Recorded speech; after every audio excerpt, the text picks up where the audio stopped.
I would say indefinitely. I get everything, changes in time, but the when people talk about the price of gold, and I'll just use U.S. dollars as a benchmark because it's a good global benchmark. It could be on Australian dollars or any currency. People say, well, gold went up, and then they say gold went down.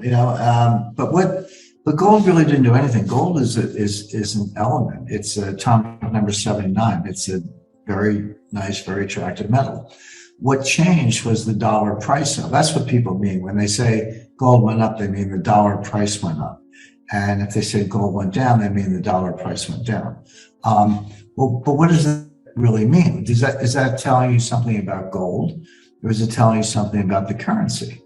And I would say when the dollar price of gold goes down, that means the dollar got stronger. Each dollar buys you a little more gold. And when the dollar price of gold goes up, I would say the dollar got weaker because each dollar buys you a little less gold. When you translate it into weight, I always think about gold by weight. That's why I keep talking about tons and so forth, metric tons. So fluctuations in the dollar price of gold tell you more about dollars than they do about gold. It tells you about the strong dollar and the weak dollar. So as the dollar price of gold goes up, what it means is that the dollar is getting weaker. Now, so if you want to know the dollar price of gold, just do a long-term forecast on the currency, and you'll get to the dollar price of gold very quickly. So when you say, is gold a good asset? Is it a good diversifier? Is the price going up in the long run? Great questions. And the way I think about it is, well, what's going to happen to the dollar in the long run, up or down? Well, what's the history of all central bank currencies? What's the history of all fiat currencies? What's the history of inflation? They all go down over time, not all at once. And that's another source of confusion because people look at, well, the dollar euro cross rate, or they say euro to dollar cross rate, is the most heavily traded liquid, foreign exchange cross rate in the world by far. So, and in the past, I would say 2 months, a little more, the euro has fallen from about $1.20 to today it's about $1.13. That's a significant decline in the value of the euro and a significant increase in the value of the dollar. So a lot of times when people say the dollar is stronger or weaker, they're actually not thinking about gold along the ways we just discussed. They're thinking about some dollar index. But if you peel back the layers of the onion for every index, Dow Jones, Bloomberg, Fed, it's all basically the euro US dollar cross rate. So yeah, there's some Canadian, Australian, and yen and sterling. There's some other currencies in there, but the euro is the lion's share. So all these indices are really euro dollar cross rates. So when people say the dollar is stronger, well, it's another way of saying the euro is weaker. But currencies tend to trade within a range. They'll get here or they'll go here, but they're not like stocks. Major currencies, they don't go to zero. I mean, Zimbabwe, yeah, but the Australian dollar, euro, they're not going to zero. But they don't go to the moon the way Apple stock or Amazon does. They can be stronger or weaker, but they tend to trade within a range, which makes them interesting to trade because you can spot those inflection points. So right now, when people talk about the strong dollar, they're really referring to the dollar value of a euro. But you could have a situation where gold is going much higher in dollar values, and that would be, as I said, a weak dollar, and yet the euro could be falling faster than the dollar. So people always look at the euro and they say strong dollar, weak dollar compared to the euro. My only advice is look at the dollar price of gold. Use that as your thermometer. A doctor walks into the room, they see the patient, they don't know anything. What's the first thing they do? They take your temperature. So if you want to put we don't use mercury thermometers anymore, go with X-ray camera on your head, but whatever it is. If you want to take the dollar's temperature, look at the dollar price of gold. You put out a controversial view that it's possibly not an inflationary environment that we are going to see in the US next year, that it might be deflation. Can you please explain how you're able to go against the grain and why you think this? Just to be clear, I'm really talking about disinflation rather than deflation. We could have deflation. That's when prices drop. But what I was, and so I'm not ruling that out, but what I was expecting is disinflation, meaning we'll still have some inflation, but it'll get lower. So it'll go from, I think the last monthly report year over year was about, well, it was well over 5%, but it was the highest in 30 years. So that's kind of very hot inflation.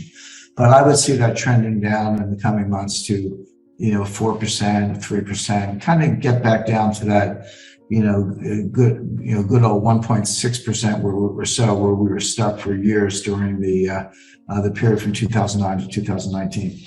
So you still have a little bit of inflation, but it's disinflation in the sense that the rate of inflation is lower than it was before. So inflation is coming down, put it that way.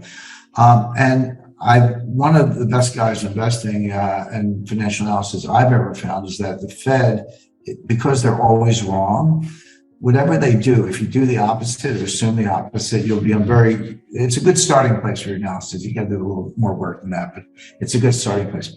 So I was about 4 or 5 months ago, I was very uncomfortable because my view is that the inflation we were seeing was temporary, transitory, if you want to use that word, that it would be coming down, we would get into disinflation. And I found myself in agreement with the Fed, and that made me really uncomfortable. They're always wrong. Maybe I'm wrong, but so I was happy the other day when they threw transitory overboard and said it got on the inflation bandwagon. I said, okay, well now I feel more relaxed because I'm disagreeing with them, and that's a good place to be. So yes, they did get rid of that. I think, let's bear in mind, we just went through Jay Powell's reappointment announcement, and he's going to have a Senate confirmation hearing, and there's a political aspect to this. So he didn't want to be on the wrong side of that politically. Whether I'm not saying there was some behind the scenes deal with the White House, it's not impossible, but we don't have to assume that. I think it was just Jay Powell, the Washington politician, as much as the central banker, saying, okay, I'm getting beaten up over this. Let's just take that off the table. The stronger inflation that we saw in March, April, May, June, and basically through most of the summer, a lot of that were what are called base effects, meaning, so how do we actually report inflation in the United States? Well, we do it on a monthly basis, but it's year over year annualized. So take the month of May or the month of June, the month of July 2021, compare it to May, June, July 2020, and take that year over year increase and then annualize it kind of, times 12 if you want, a little more to it than that. And that's your inflation rate. Well, what was going on in 2020? It's the lockdown. It was COVID. The U.S. economy was flat on its back. So of course you had price declines. So when you get a year down the road to 2021, you would expect those prices to be higher, not because everything's out of control, but because the prior year was so weak. And if you're doing it year over year, which is how they do it, you're going to get some pretty hot numbers, and we did. So that was to be expected and not cause for concern.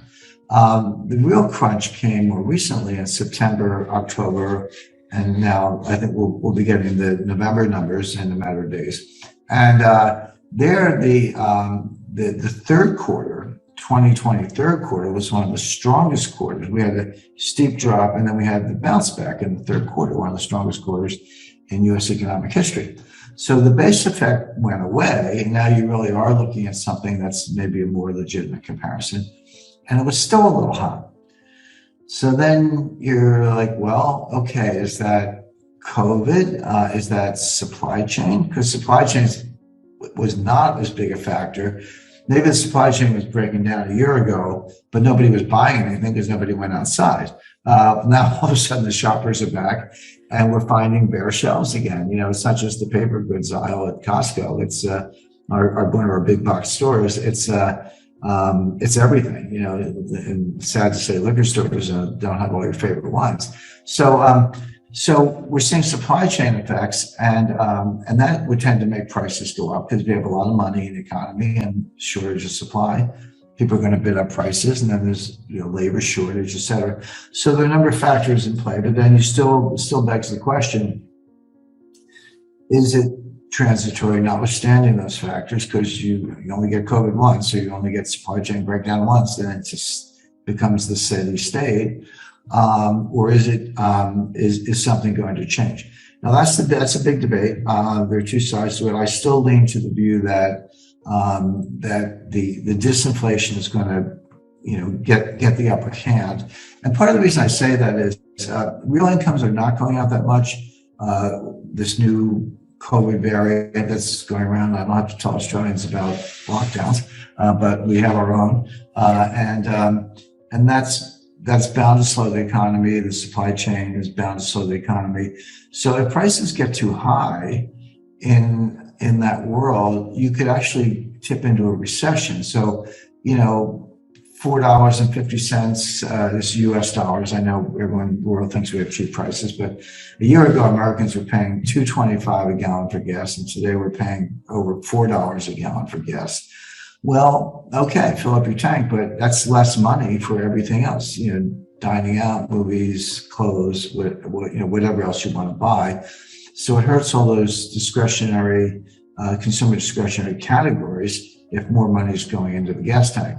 So, so you could have a setup for actual, certainly disinflation. I don't have to go so far as to say deflation, but disinflation, meaning inflation is transitory. And if it gets worse than that, you could even see a recession. Now, not right now, and I'm not making a hard and fast forecast, but you can see that trend. Now, I can take off my deflation hat, put on my inflation hat, and just look at the money supply, look at the government spending, look at the supply chain concerns and say, well, wait a second, if the government's spending, trillions upon trillions in deficit spending, which we are, and there are more bills, more legislation in the pipeline, which it'll get amended in some ways. It's not final yet, but it'll probably go through with another $2 trillion of spending. That much spending in an economy where with declining labor force participation, supply chain bottlenecks, a new brand of COVID going around, what does that do to prices? Well, that might give you an inflationary boost. So, the best answer is there are good arguments both ways. I don't want to sound wimpy about it, but I don't want to put a stake in the ground either. I lean to the transitory camp. I lean to the disinflationary camp. I think part of what Jay Powell's doing is for political consumption. But we'll just have to see. But again, it goes back to what we talked about at the beginning of the interview, the power diversification. If you have that diversified portfolio, it doesn't mean that every asset class screams in every state of the world, but some of them will, and they should give you good total returns without too much risk.